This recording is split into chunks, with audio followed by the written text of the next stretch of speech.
Oh, hey, how's it going? Hi. So, while creating an Ignite CX campaign is really, really easy, there's a few considerations you ought to know about because you're in the university environment, right? Yeah. Okay. What? Okay. So the first thing you guys want to keep in mind is the timing that's going to be involved with your campaign. And there's two major points to that. First of all, if you're going to sell items that have the school logo, word marks, or trademarks on them, then you have to have those items licensed. And that process is going to take anywhere from 1 to 3 business days. The reason why is because not only does it involve the printer, it also involves the licensing agency as well as your licensing director of your school. And that all depends on if they happen to be in the office or not. So that's the first thing you really want to be aware of as far as thinking about how much time you need to allow before your campaign can launch.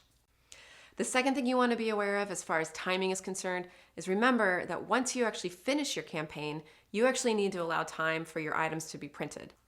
Your items don't actually get printed until after your campaign is over, and that's because the printer needs to know exactly how many items need to be printed. So you need to also account for anywhere from 7 to 10 business days from your campaign end date for those items to be printed and shipped. Hi. Hi. I'm going to, if that's okay. Okay, so the second thing you need to be aware of is how you're going to get paid. So on some campuses, student groups have off-campus bank accounts. Your account will be direct deposited with money from your Ignite CX campaign. The other option is if you have an internal banking system on your campus, you can just request to get a check cut to you at the end of your campaign. All right. So once you have been granted licensing approval for your items, then you're going to want to review your entire campaign one more time. And then when you feel like it's ready to be published, you're going to click the Request to Publish button on your campaign. That then is going to send an email to an administrator or your campaign manager, could be your advisor or your coach, whoever it is that you chose to be that campaign manager.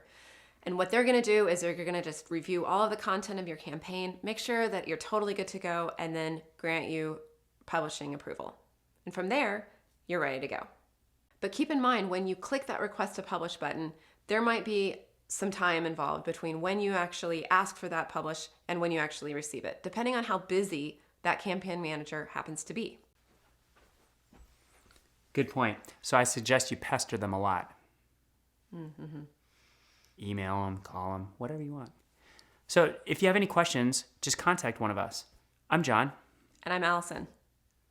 And we're Ignite CX. Yeah. Ding.